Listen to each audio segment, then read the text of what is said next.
Wan ka se mo papa ma de nyina papa Mahama na say na yere efiri se eto aba no 2016 we no onya the shock of into say de esi di atem di ni ade no the politics kra onya dey onya biem na ya no mbitina ha say papa na asem ni ntia mo se nya papa na asem ni ntia enkyere mu bia papa Mahama ekire mu no e wo ni interview mu no anto aso mu and this for dwatoa eni ahemfo etitiru atesa ayi obi kae amanonefo nyina kase dignities a omompen ayi papa Mahama nyina dwatoa akoma ma melody na Mahama ama enro eso ahye ayi ento abo ase amane behwe ena maame o maame ko join papa wa santemem that is for we case where your case where one dey bad oh that there be we cry mamu jubilate wo ho na we cry aniwu tada na ni kru nam eso wo pa yi no na owe asem no otu ka bra sa na no disem ke beba enti we dey e da ho play e ga cho na ye eso asomu na we dey say dey wa amantem no we no kro ba be say case ni mo maka na say wi no say dey me sha say na me ka say chema ofosu ampofo interview okoyeye na o hwe de wi anani abere o Ashanti region ye benya mo okra chende nya ye no o wa ye benya we no me de me mfa ne say anundwa wo me mfa ne say wonim de woka enti ya to me mpanyimfo wo mo emmo hobiem na mpai bono nso a ye bo ne ye nyere ye hommo se de minua yi sa ayo ma be kan yi e wo se e bo mpai huruye mo jampa ni tiri mu da onfa ho ese sika ye ka ho asem yi bo de kwa akoye ayi na ene na amafo na ya 2016 oya di Mugabe wa ango beka ya di sika hye manches ketua mu e ma nkrofo obo nkoto aba na waje 20 Ghana nyina wo beje sika ne so ji abadwen be sa so we ya ntranga se sika na mo ji amunni mo nkoto ntia no sika bi wo a wo ji wudi kura nye wo da wo na enti ade mpa bo betwitwa sa ho mbone ni nyina mu ye nyina obia emo mpaye na ye dia beto ni bi na wo hwe papa ne nsem na wo keka na ye besre ebie mesesi su biem ye mpanimfo no obia nkon krom constituency bia mfa ni nkrase ewo ho so obi wo na wote ye friend say bono bi su me mfa ne say baby a open MP adie me mbese me bo baby a makoye offended e ho na atie bete ho no umfiri ho e ho na wote no e ho nya den MPP dia enti no e ho nya den ye nkase menya campaign ho ko krom na ko bua wo krom fo no krom ni no ho no wo de ko 2 days pe ensakraye ebi bela maka ne say wi no masa je sa akoda mensa se mfiri ho wi am kra ne komani ho ai because o share ensem obobo so school nsem mesa bo soundbite ya deputy education minister na o kana na wutimu se onu nso a kire mu ye pa because ngrofo we no so mo kasa na wanya ebuku dambi amena me kire mu a na noa ne senam na eko wo hwe nyuma pa na adanko akufu ado aya ye bebo ho dawuru e wo se e bo ho dawuru na NDC for no e de omo nsem na eba no tokra no e pe ba bitina hwe ayifoyi Master Richard meye na me de ma no asi na waba no ensem trofo hwe papa Mahama duru ba bia ne kasa otimi kura akugina ba bi ga se e kroma for de minim se de aponchi begina ho ne de MPP colors eye ne ho ne de NDC ni begina ha mo beto ama aponchi no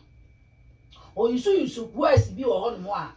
obi obedi mampani da entimi eni kwa se nko kakura so central for na de o monte obi ante wo mo sit na na aboka or die be die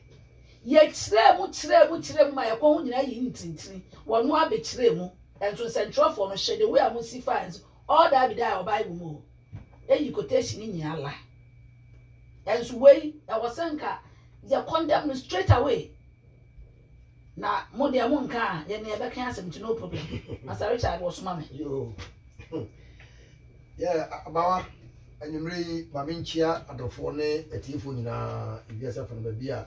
afidi kese ekoka bia no ko na ma gina ma maminchia adofo ne etifo nyina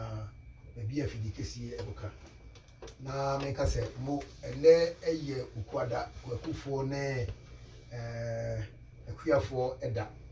ichiche mu nyina ediba aba radio so anyumre se mo di mafidi ato ha na mutie ensemo a yifi ha eba yedamase de sigana ade chi na ade sene ante ensem fufu bi afi o mani mu na enye yeman Ghana no kwasem NDC for ayo hu nipa bi a odwen hu a onti ase senye NDC a ena eka ase bi a other party ena yekoto abayi a anka eno ase obi a din emere so akwese kurum a ukoto aba owura ho yedi wayi amawo tam no so a tawa opeso ukoto aba enye gidigidi enye ntokwa eye kire wadwen de ope no uramu akoto nanso esai NDC nisi baabi omu free a omu de bedu baabi omu edu no eye party a etutrasem basa yenkoku nipa yensei obi yenkohwe asidi mfangu obi so enyema boni na ke feel say anka omo flag bearer a odi party nanim ebeka sache omo nkrofo say abatu a ye koto no eye adwenkyere simple na ka we ehu bie nim entoko bie nim because MPP ye believe say yen kan asem na so kan asem de obeka na beto nkofo aso ne beto ma no we don't believe in bold rigging yen believe say yen ko wia abam ne de wini power period sa asem yaka aka ade na NDC fo nso emfa omanudusem emeto yet Ghana and a flag bearer of NDC John Dramani Mahama Kachere Ghana for say they were born out of revolution and to trust some the omukramu black belt now yeah they will tackle as boot for boot when the cancer asem no obia wo betina Ghana kunya so na ya no omura fi say entokwesi a NDC for say the ye maame Kate Jemfua women organizer of MPP ese e mata no anase Ghana fo nyina no a modo oman Ghana obi amfa na yefo ento for 2 weeks na ye mompa ye because NDC fo nim say abato a ye kwa akoto no ombewe poto they are not going to be the winners of the 2020 election only so mumini nanso ebeko kona de ene enkogo enuti no e matan ya mutie nyina obia so ye NDC ni eba ana we MPP ni ba ye nyina ye ma enjoy free HS education enti se entoko bi esi o man ni mu a which the NDC have been preaching Mahama preaching violence on what the say and electoral commission yesi mo munye registration na so munye na bibia sia esi onkonso this man will never preach peace okoka we wo ha okoduwa na waka different thing ye true di fufuro a na ayeden eye usika it's not your money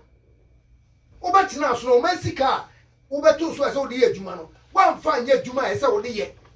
ube wia o man Ghana okura no ye jawo e na wonam o man Ghana mu freely and you are walking about and Isa Yuma national coordinator be can say abatua ye kwa kotu unim definitely say you are not going to win asempa bi akyerɛ wɔkyitaafo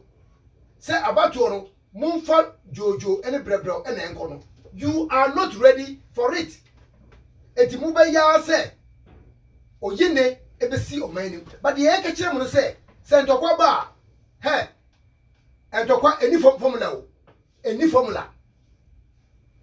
formula Ghana have enjoyed peace na sa wo de wo si wa penso ye ka ama we are also signaling the warning to John Dramani Mahama Tibon Koso ye ka kyerɛ no sɛ ɔse ɔpɛsɛ ɛsɛ akwala pɛsɛ ohun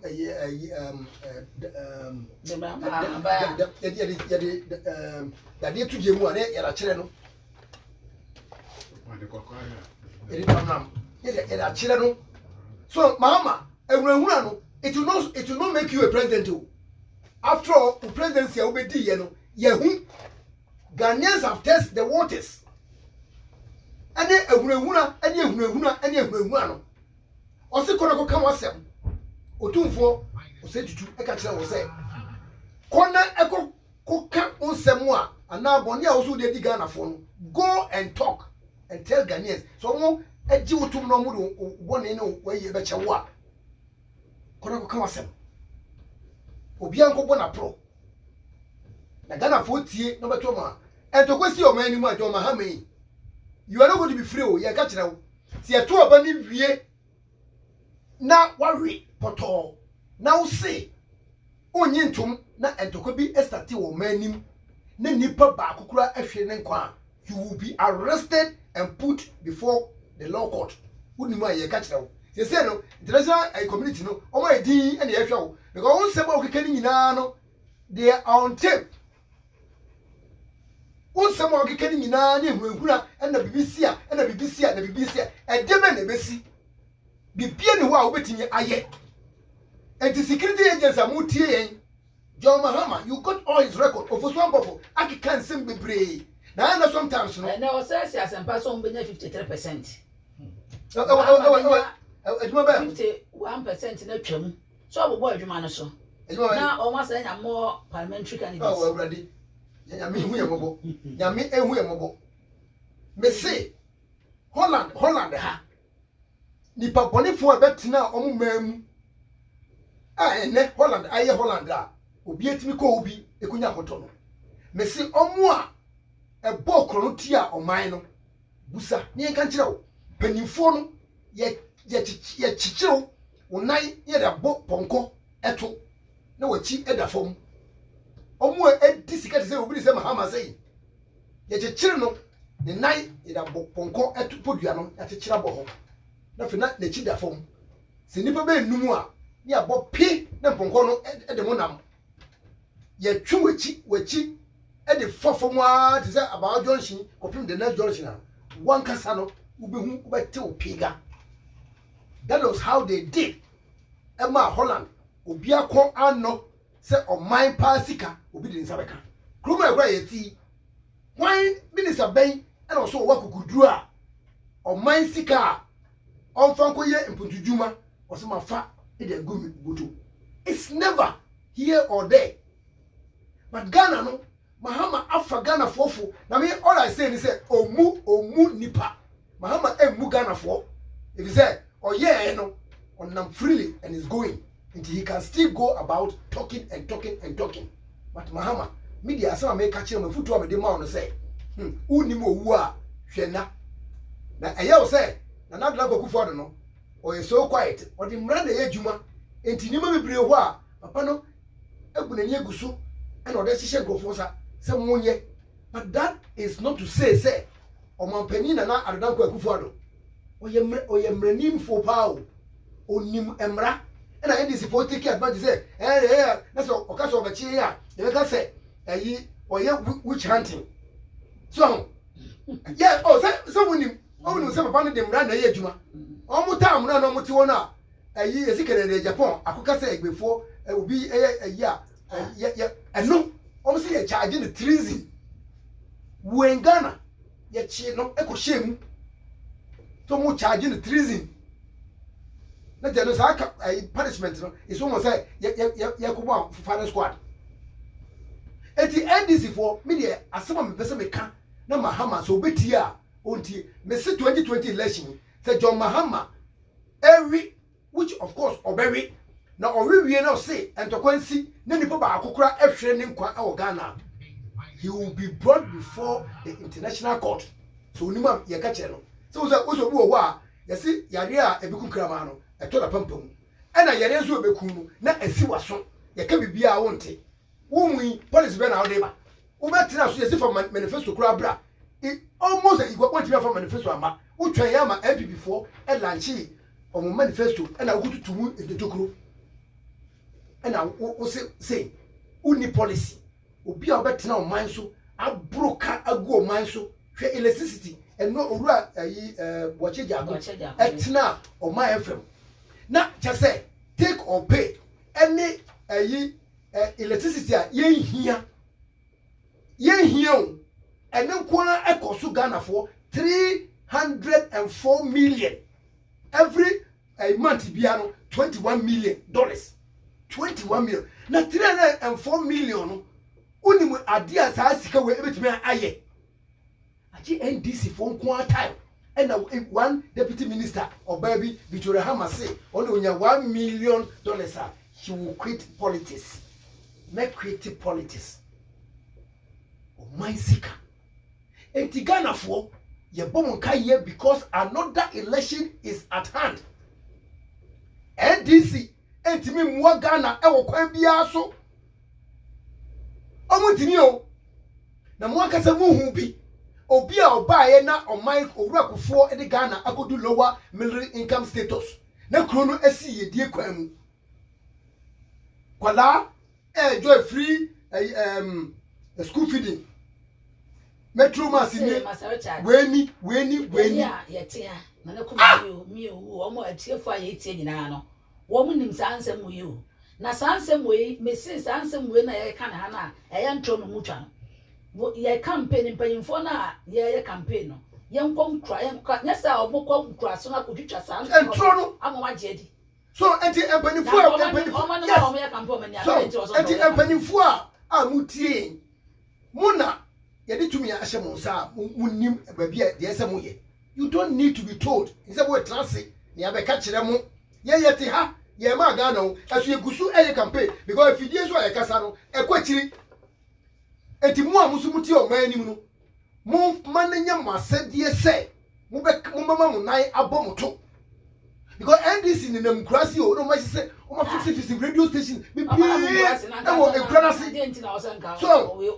finish Mr. Mahama yes e da so say o ye campaign ko hwini we kromfo we a obetina o man so edimutko esum so de bia amafo ka mo say e na Ghana foko esum for 4 years e 5 years 2011 wo de na 10 years kra obi refi obema obi ya nkodum so how come obi ba ko ye be ma na yi obeje and free education and esikafo ma ahiafo ma nyinanya kuskus o bia e say oso budum so ansa na okọ o me pon kwase oka so me dia make ka akire Ghana for no me de mano aba yes remo a ye pa mo chewo na empanimfo nso a emra no ehye mo nsa no we keep saying this thing often and often na mo a security agencies no tumi nu ekura mu na ase ye ko so ni mu e bi so ni mu ana apetere ne ho what kind of attitude is that yes because ase ye ko so ni ofuso pofu mu a obepetere ne ho ama e bi anitikwa akokopem ya no enwenu ya dofo no usura wuni o anye kokwa ebeye fita anye tuntu ebeye fita we have to put our foot down the enye no enye ofusonfo ampofo ensemu a okeka ye obema kronum aye menya obema ayikofobia obedi ono ofusonfo ebe declare kofobia wanted electoral commission especially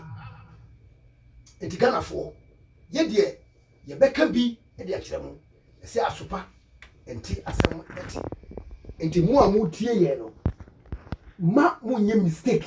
because John Mahama has no solution. We hear somebody a boy, a deputy education minister. Yes. Now all case Mahama say oba sa double track no obi ye firi o so wo policy be na wo dey ba o dey ba na be ye firi na wo be ye firi ho look at somebody aimless man aimless like John Mahama so be ye firi ho wo so wo ntimi fa o policy e meto ho na manafo bi asema o kan say I me for as a contract so ye oba obesa de Ghana akoma I me for ntira ni abere no ono ma ko sign contract Let us say, Master Chesa called a motel in Kano, NLC, a communication director, MPP, North London chapter, communication director, I'm telling Kano, bam, the bam naso. Macron and Navy and Ficumeni,